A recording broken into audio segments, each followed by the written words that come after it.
Daily. Taste the Daily. Telangana శీతాకాల assembly సమావేశాలను జనవరి 2 నుంచి నిర్వహించాలని రాష్ట్ర ప్రభుత్వం నిర్ణయించింది. ఈ సమావేశాలలో పలు అంశాలపై చర్చలు జరిపేందుకు అధికార పార్టీ సన్నద్దమవుతుంది. ఇక కృష్ణా, గోదావరి నదీ జలాల వాటాపై నీళ్లు నిజాలు పేరుతో ప్రధానంగా చర్చించాలని సిద్దమైంది. నదీ జలాల వివాదంపై చర్చకు రావాలని బీఆర్ఎస్ అధినేత కేసీఆర్ కు సీఎం రేవంత్ రెడ్డి సవాల్ విసిరారు. స్థానిక సంస్థల ఎన్నికలతో పాటు పెండింగ్ లో ఉన్న ఎంపీటీసీ, జెడ్పీటీసీ ఎన్నికల నిర్వహణపై ఈ సమావేశాలలోనే స్పష్టత వచ్చే అవకాశం ఉన్నట్టు తెలుస్తుంది. బీసీలకు 42% రిజర్వేషన్ల అమలుపై చర్చలు జరిపి తీర్మానం చేసేందుకు రంగం సిద్దం చేస్తున్నట్లు తెలుస్తోంది.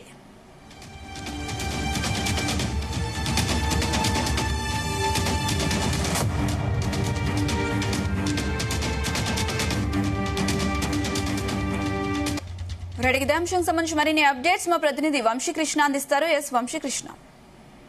అనుష, ఏదైతే 29వ తేదీ నుంచి తెలంగాణ శీతాకాల అసెంబ్లీ సమావేశాలు ప్రారంభం కాబోతా ఉన్నాయి. అయితే ఈ సమావేశాల్లో పలు అంశాలపై చర్చలు జరిపేందుకు రాష్ట్ర ప్రభుత్వం సిద్ధమవుతున్నటువంటి సందర్భంగా మనం చూస్తా ఉన్నాము. ప్రధానంగా పలు అంశాలను చూస్తే మాత్రం కృష్ణా, గోదావరి నదీ జలాల వాటాపై నీళ్లు నిజాల పేరుతోటి ప్రధానంగా చర్చించాలనేది కూడా సిద్ధమైంది. ఇప్పటికే మనం చూస్తా ఉన్నాము, రాజకీయ పరంగా అటు బీఆర్ఎస్ పార్టీ, అటు అధికార పక్షమైనటువంటి కాంగ్రెస్ పార్టీ, ఇరు వర్గాలు ఏదైతే ఇరు పార్టీల మధ్య కూడా నీటి కేటాయింపులకు సంబంధించిన అంశం పైన పెద్ద ఎత్తున వివాదాలు చెలరేగుతున్నటువంటి విషయం మనకు తెలిసిందే. మాట పెరుగుతున్నటువంటి సందర్భం కూడా మనం చూస్తా ఉన్నాము.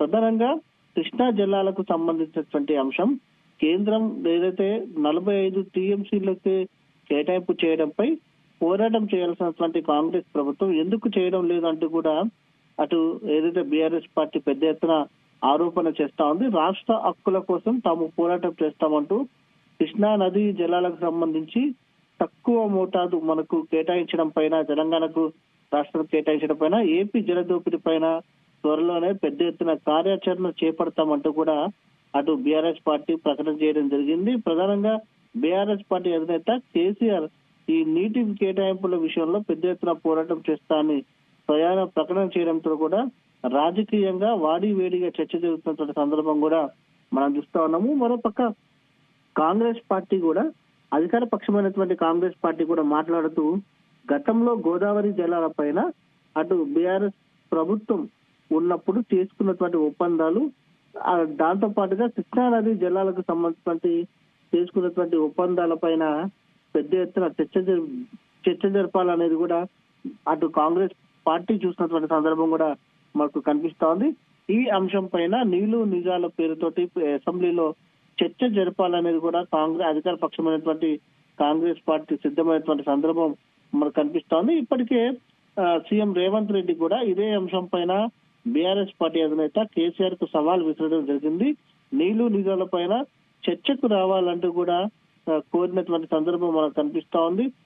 ఏదైతే అసెంబ్లీకి రాకుండా ముఖం చాటేస్తూ ప్రజా సమస్యల పైన పట్టించుకోవడం లేదంటూ కూడా అధికార పక్షమైనటువంటి సీఎం రేవంత్ రెడ్డి నేరుగా బీఆర్ఎస్ పార్టీ అధినేత కేసీఆర్ ని ప్రశ్నించడం జరిగింది. ఇప్పటికైనా ఈ అంశాలపైన చర్చించడానికి అసెంబ్లీకి రావాలంటూ కూడా సవాల్ విసిరినటువంటి సందర్భం మనకు కనిపిస్తా ఉంది. దాంతో పాటుగా స్థానిక సంస్థల ఎన్నికలతో పాటు పెండింగ్ లో ఉన్న ఎంపీటీసీ, జెడ్పీటీసీ ఎన్నికల నిర్వహణ పైన కూడా ఈ సమావేశంలో ఒక స్పష్టత వచ్చే అవకాశం కూడా మనకు కనిపిస్తా ఉంది. ప్రధానంగా మున్సిపల్ ఎన్నికలకు సంబంధించి కావచ్చు, దాంతో పాటుగా ఎంపీటీసీ, జెడ్పీటీసీ ఎన్నికలకు సంబంధించి. ఎందుకంటే ఏదైతే ఈ నెల 11వ తారీఖున, 13వ తారీఖున, 17వ తారీఖున గ్రామ పంచాయతీ ఎన్నికలు పూర్తి చేసినటువంటి విషయం మనకు తెలిసిందే. నిన్న గ్రామ సభలు ఏర్పాటైనటువంటి సందర్భం కూడా మనకు తెలుసు. కొత్త పాలక వర్గాలు కూడా గ్రామ పంచాయతీలలో ఏర్పాటైనటువంటి విషయం కూడా మనందరికీ కూడా తెలిసిందే. ఈ విషయంలో ఎంపీటీసీ, జెడ్పీటీసీ ఎన్నికల నిర్వహణపై అసెంబ్లీలో చర్చించి తుది నిర్ణయం తీసుకోవాలి అనేది కూడా ప్రభుత్వం ఆలోచన చేస్తా ఉంది. ప్రధానంగా బీసీ రిజర్వేషన్ల అంశం పైన ప్రధానమైనటువంటి చర్చ జరిగే అవకాశం ఉంది.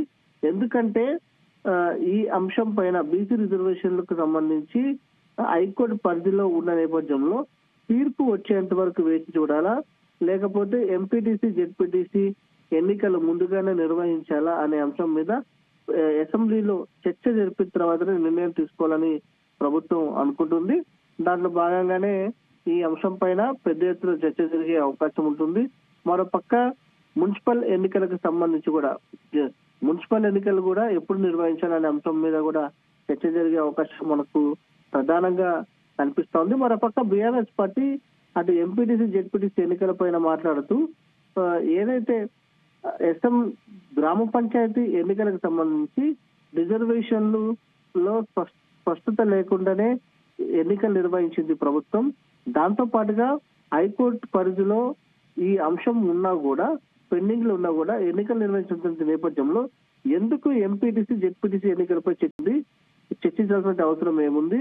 ఎందుకంటే బీసీ ఓట్లు అటు కాంగ్రెస్ పార్టీకి తగ్గే అవకాశం ఉంది కాబట్టే అసెంబ్లీలో చర్చించి నిర్ణయం పేరుతోటి ఆలస్యం చేయాలని చూస్తుంది అనేది కూడా అటు ఏదైతే ప్రధాన ప్రతిపక్షమైనటువంటి బీఆర్ఎస్ పార్టీ ఆరోపణ చేసినటువంటి విషయం మనందరూ కూడా తెలిసిందే.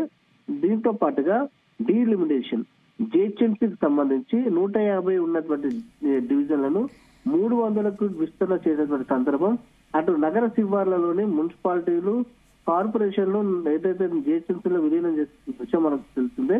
ఈ నేడో రేపో పెద్ద ఎత్తున ఏదైతే దీనికి సంబంధించి ఫైనల్ నోటిఫికేషన్ కూడా వచ్చే అవకాశం మనకు కనిపిస్తుంది. దీనికి సంబంధించి కూడా అసెంబ్లీలో చర్చించాలని ప్రభుత్వం ఆలోచన చేసినటువంటి విషయం మనందరికి కూడా తెలిసిందే.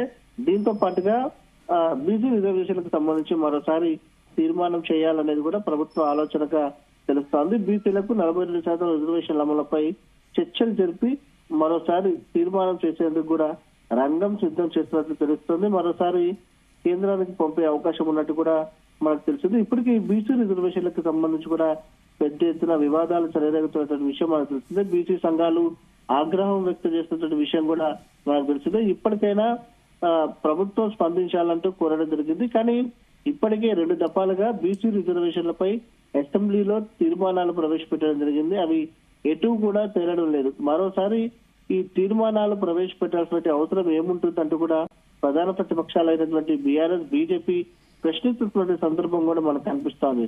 చూడాలి మొత్తం మీద ఏదైతే సీఎం రేవంత్ రెడ్డి వంశీకృష్ణ అయితే చాలా కాలం తర్వాత బయటకు వచ్చిన కేసీఆర్ పాలమూరు ప్రాజెక్ట్ కి సంబంధించి కొన్ని కామెంట్స్ చేశారు. నీళ్లు నిజాలు పేరిట ఒక సవాల్ కూడా విసిరారు రేవంత్ రెడ్డి. మరి కృష్ణా గోదావరి నదీ జలాల వాటాలపై ముఖ్యంగా అసెంబ్లీలో చర్చ జరిగే అవకాశం ఉంది. మరి మాజీ సీఎం కేసీఆర్ ఈసారైనా అసెంబ్లీకి వచ్చే అవకాశాలు ఉన్నాయా? ఏదైతే బీఆర్ఎస్ పార్టీ శ్రేణులు చెప్తున్న దాని వివరాల ప్రకారంగా చూస్తే మాత్రం అసెంబ్లీకి బీఆర్ఎస్ అధినేత కేసీఆర్ రావడం ఏదైతే రాకపోవచ్చో అంటే కూడా వారి అభిప్రాయాన్ని వ్యక్తం చేయడం జరిగింది. గతంలో కూడా ఏదైతే మొదటి బడ్జెట్ సమావేశం అప్పుడు మాత్రమే బీఆర్ఎస్ అధినేత కేసీఆర్ అసెంబ్లీకి రావడం జరిగింది. తర్వాత అప్పటి నుంచి కూడా ఇప్పటి వరకు కూడా అసెంబ్లీకి వచ్చినటువంటి దాఖలాలు అయితే లేవు. బీఆర్ఎస్ పార్టీ శ్రేణులు కూడా ఇదే అంశాన్ని చెప్తున్నారు. ఏదైతే అసెంబ్లీకి రాకపోవచ్చు అనేది వారి యొక్క అభిప్రాయంగా మనకు తెలుస్తా ఉంది. మరో పక్క ఇప్పటి వరకు కూడా జరిగినటువంటి అసెంబ్లీ సమావేశాల్లో నీటి వాటాలకు సంబంధించి ఏ సమావేశం జరిగినా కూడా ఏదైతే ఏ అంశం చర్చకు వచ్చినా కూడా అది మాజీ మంత్రి హరీష్ రావు బీఆర్ఎస్ పార్టీ తరఫు నుంచి ఏదైతే మాట్లాడేటువంటి సందర్భాలు మనం చూస్తా ఉన్నాము. ఇప్పుడు కూడా నీళ్లు నిజాలు సంబంధించిన అంశం పైన కూడా మాజీ మంత్రి హరీష్ రావు అసెంబ్లీలో మాట్లాడే అవకాశం ఉన్నట్టు కూడా తెలుస్తా ఉంది. ప్రధానంగా ఏదైతే కృష్ణా గోదావరి నదీ జలాల వాటాపై నీళ్లు నిజాల పేరుతోటి చర్చించాలని ప్రభుత్వం యోచిస్తున్నటువంటి నేపథ్యంలో అటు హరీష్ రావే ఈ బాధ్యతను స్వీకరిస్తారు, హరీష్ రావే ఈ అంశం పైన మాట్లాడతారు అంటూ కూడా ఒక క్లారిటీ వచ్చింది. కానీ కృష్ణా జలాల అంశం పైన పాలమూరు రంగారెడ్డికి సంబంధించినటువంటి అంశం పైన బీఆర్ఎస్ పార్టీ అధినేత కేసీఆర్ నేరుగా రంగంలోకి దిగినటువంటి నేపథ్యంలో ఏదైతే పెద్ద ఎత్తున సభలు నిర్వహించినటువంటి నేపథ్యంలో ఏదైతే నిర్ణయం తీసుకోవాలి ఈ అంశం పైన నేరుగా అసెంబ్లీలో చర్చించాలి అంటూ కూడా ఏదైతే సీఎం రేవంత్ రెడ్డి కోరినటువంటి సందర్భం కూడా మనకు కనిపిస్తోంది. కానీ అసెంబ్లీకి కేసీఆర్ వచ్చే అవకాశాలు మాత్రం లేవు. Right Vamsikrishna, thank you.